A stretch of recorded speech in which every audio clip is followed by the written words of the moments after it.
एक सुंदर गांव में एक बुद्धिमान नारी रहती थी। उसका नाम था लीला। वह गांव की सभी समस्याओं का समाधान निकालती थी और लोगों की मदद करती थी। गांव के लोग उसे बहुत सम्मान देते थे। एक दिन गांव में एक प्रसिद्ध ऋषि आए। उनका नाम था आनंद। ऋषि ने गांव में शांति और प्रसन्नता देखकर लीला की प्रशंसा की।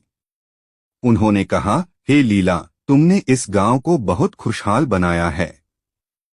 तुम्हारी बुद्धि और करुणा से लोग बहुत लाभान्वित हुए हैं।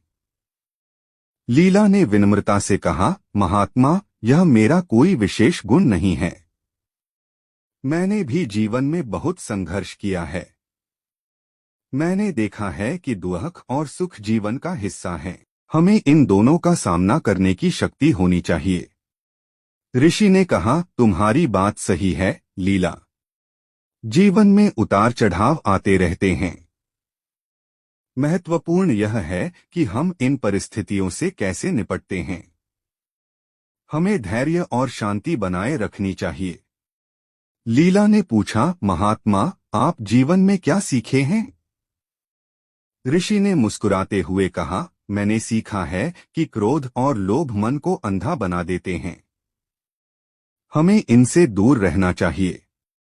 हमें दूसरों की मदद करनी चाहिए और हमेशा सत्य का मार्ग अपनाना चाहिए। लीला ने कहा, महात्मा, आपकी बातें बहुत सार्थक हैं।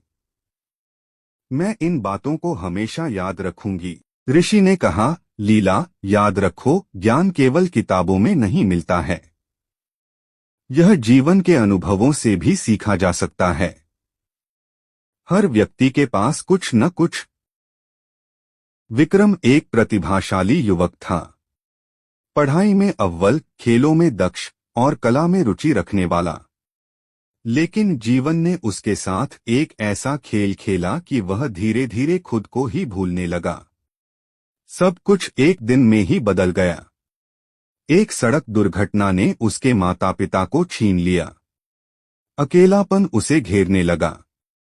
घर जो कभी खुशियों का घर था, अब एक खालीपन सा लगने लगा। दोस्तों के साथ खेलने का मन नहीं करता था।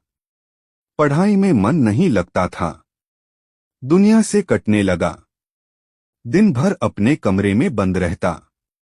खिड़की से बाहर झांकता, लेकिन दुनिया धुंधली सी दिखती। लोग आते जाते, हंसते खेलते, लेकिन उसके लिए सब कुछ बेजान सा लगता। खाने पीने में भी रुचि नहीं रही। शरीर दुर्बल होता जा रहा था। एक दिन उसके पड़ोसी ने उसे देखा। उनकी चिंता बढ़ गई।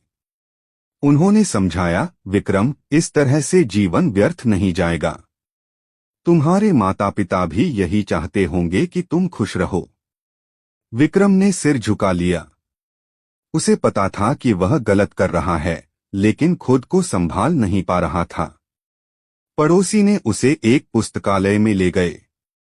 वहां किताबों की दुनिया ने उसे एक नया रास्ता दिखाया।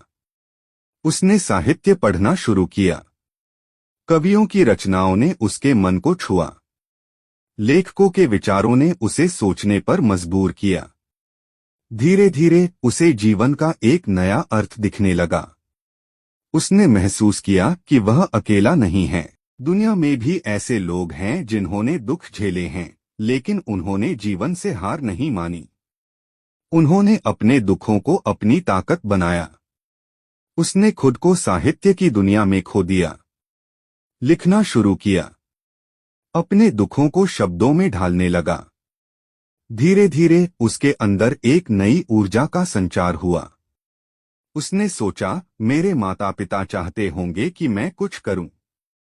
मैं अपने जीवन को सार्थक बनाऊं। उसने एक साहित्यिक संस्था बनाई। युवाओं को लेखन के लिए प्रोत्साहित किया। उनकी प्रतिभा को निखारा। धीरे धीरे वह फिर से उसी विक्रम बन गया जो कभी हुआ करता था। खुश, संतुष्ट और जीवन से जुड़ा हुआ। उसने महसूस किया कि दुख ने उसे तोड़ा नहीं, बल्कि मजबूत बनाया। एक युवक सबको धोखा देने लगा, पत्नी समझाती है। एक कहानी जो हर किसी